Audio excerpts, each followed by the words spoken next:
Bismillahirrahmanirrahim. Assalamualaikum warahmatullahi wabarakatuh.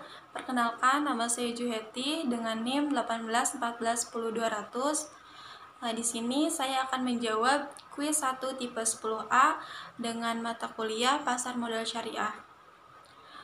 Ada 3 pertanyaan. Pertanyaan pertama yaitu jelaskan transaksi efek yang termasuk transaksi doror berdasarkan fatwa DSN MUI nomor 80. Yang kedua, jelaskan mengenai akad bai al-murabahah. Yang ketiga, jelaskan mengenai variabel pembentukan pasar modal. Untuk jawaban pertama, transaksi doror. Transaksi doror adalah transaksi yang menimbulkan kerusakan, kerugian, ataupun penganiayaan sehingga bisa mengakibatkan terjadinya hak pemindahan secara batil. Berdasarkan fatwa DSN MUI nomor 80, transaksi yang termasuk doror ialah transaksi yang tidak sesuai prinsip Islam. Di antaranya yaitu yang pertama adalah tagrir. Tagrir adalah upaya memengaruhi orang lain, baik dengan ucapan maupun tindakan yang mengandung kebohongan, agar terdorong untuk melakukan transaksi. Contoh transaksi tagrir di pasar modal syariah yaitu wholesale dan free range trade. Wholesale yaitu perdagangan semu yang tidak mengubah kepemilikan saham. Tidak ada perpindahan saham atau sebenarnya tidak ada saham yang ditransaksikan di antara para pihak pembeli dan penjual. Yang kedua ada bai al-ma'dum. Bai al-ma'dum adalah jual beli yang objeknya tidak ada pada saat akad atau jual beli atas saham yang tidak dimiliki oleh pihak penjual. Contoh nyata dari transaksi bai al-ma'dum di pasar modal syariah yaitu short selling. Dinyatakan short selling apabila investor tidak mempunyai saham syariah tetapi melakukan order jual terhadap saham tersebut. Yang ketiga ada ihtikor. Ihtikor adalah membeli suatu barang yang sangat diperlukan masyarakat dan kemudian menimbunnya dengan tujuan untuk menjual kembali pada saat harga lebih mahal. Contoh transaksi ihtikor di pasar modal syariah adalah polling interest dan cornering.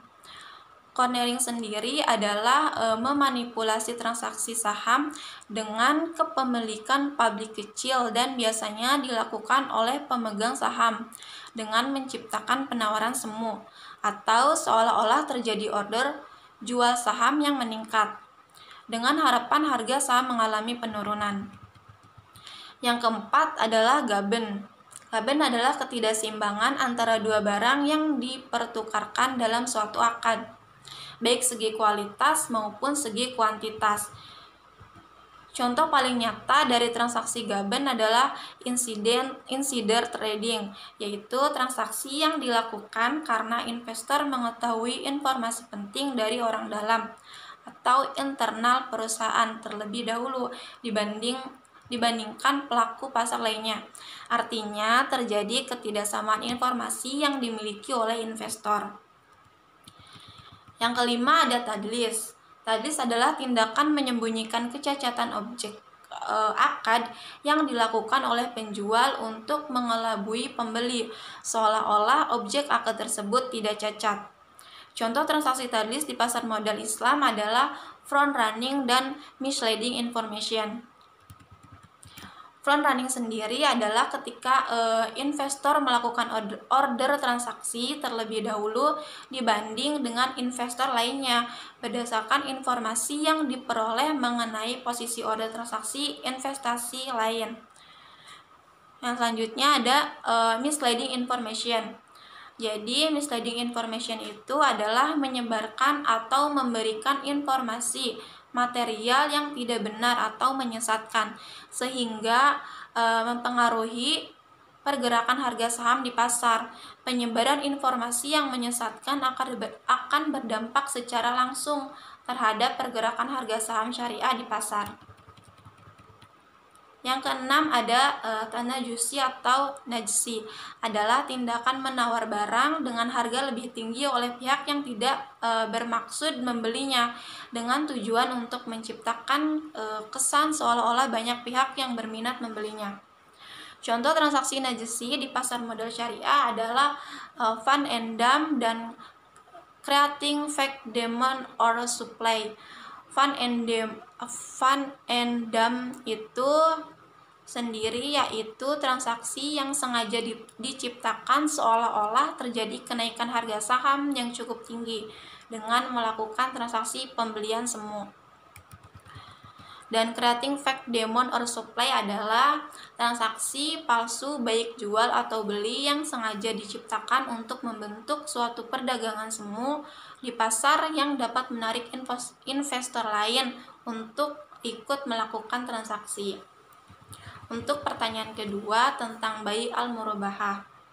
Jadi bai al-murabahah itu berasal dari kata rabaha yurabihu muharabatan, artinya perdagangan yang menguntungkan dan menjual sesuatu barang yang menguntungkan. Definisi menurut DSN yaitu bai al-murabahah yaitu menjual suatu barang dengan menegaskan harga belinya kepada pembeli dan membayarnya dengan harga yang lebih tinggi sebagai laba. Untuk pertanyaan ketiga, variabel pembentuk pasar modal. Dalam variabel pembentuk pasar modal terdiri atas penjual dan pembeli. Penjual dan pembeli atau sering disebut sebagai para pihak yang melakukan transaksi. Yang selanjutnya ada mekanisme transaksi, yaitu proses terjadinya jual beli. Selanjutnya ada objek transaksi, yaitu efek atau sekuritas dan alat transaksi. Biasanya uang atau media perantara transaksi jual beli lainnya. Selain itu ada pihak lain yang menjadi perantara beli atau perantara jual. Cukup sekian jawaban dari saya, kurang dan lebihnya mohon maaf.